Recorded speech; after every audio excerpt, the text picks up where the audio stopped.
Alrighty then, here we are, Successful Indie Author 5-Minute Focus, episode 482, Reader Magnet Length. There's Stanley, he's all sleepy.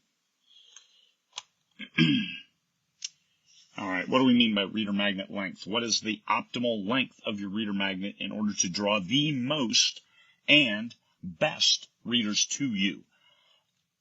For me, it has been a full-length novel, a standalone that doesn't have anything to do with any other universe in my backlist, in my category, in my catalog, and it draws in, and I get thousands of new readers every year. I'm up over 15,000 on my list, thanks to this standalone. It matches my style, it matches my story types, and it does quite well. It's like 70,000 words, so it's a decent story. And I give the hell out of it. I give it away. A prequel short story is different. Now, a prequel short story, that you're trying to get people into that universe. I have 23 different series, so trying to get people into a specific universe is not as optimal as getting people into my writing style and my story, general story dynamics. I'm trying to make me the brand as opposed to trying to get people into this series. Now, a series starter, that's great. It gets people into that series, and if people are sold on that series and your back matter is on point, then you can get people into your other books. But that's what you're trying to do. You're either trying to sell yourself as the brand or sell your series as the brand, and your reader magnet is going to one of those two things. A short story, I used to use a short story that had nothing to do really with my brand. It was a little bit of humor, but it was something I had, so I threw it out there, and I did get people, but it was far, far, far from optimal.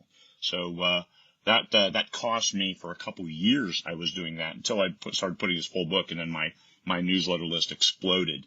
How about a novella in the universe? That's going to get traction. It's going to get more traction than a short story, but not as much traction as a full-length book.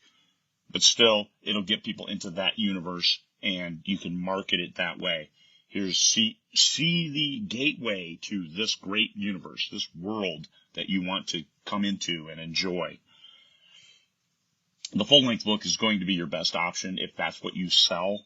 If you only sell novellas, then your reader magnet should probably be a novella as well, just because you're giving people a sample of here's exactly what it is. That's when you go to the grocery store and they sample Saturdays, and there's stuff at the end of the aisles. They open a real package. Here, try this chocolate graham cracker. Okay, cool. So you try it. Hey, that's exactly what you're going to get. This is the same thought process for your reader magnet. Now, it could be just chapters because they're not giving you the whole pack of cookies to give you to sample it. So just a few chapters, if those chapters are compelling and the people want to read on, but you have to be very, very clear. Here's only the first few chapters. So if you want the rest of the book, well, you'll have to buy it, but see if it's up for you first. You make the choice, and you can try it for free, sample it for free, but just to sample. It's one cookie, not the whole pack. So it's all about how you shape that message to the potential reader. A short story, same thing, self-contained all the way through. But the thing with a short story, make sure it doesn't require any pre-existing knowledge. You want the short story to stand alone. It has to, because you're assuming these readers haven't seen anything from you ever before. So assuming they know something about your universe is going to be a challenge to get them on board because they're going to be lost. And if a reader gets lost, they put it down and they never pick it back up. Don't give them a chance to get lost. Don't give them a chance to stop reading.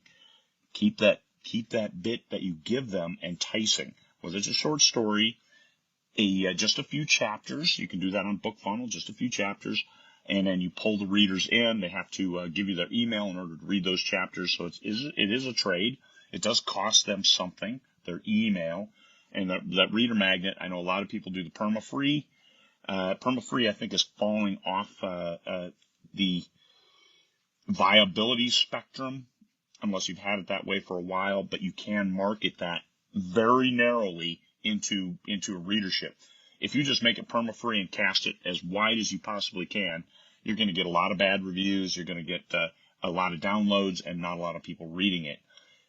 no matter how you put that book out there, if you target that readership very narrowly, you're going to get the right readers. So you're going to get better reviews. You're going to get better read through. You're just going to get everything's better. And that's what I do with my full length reader magnet, is that I target it very specifically. So I pay a little over 50 cents. I think last count was 51 cents per name that made it onto my list with that full length reader magnet. So there it is.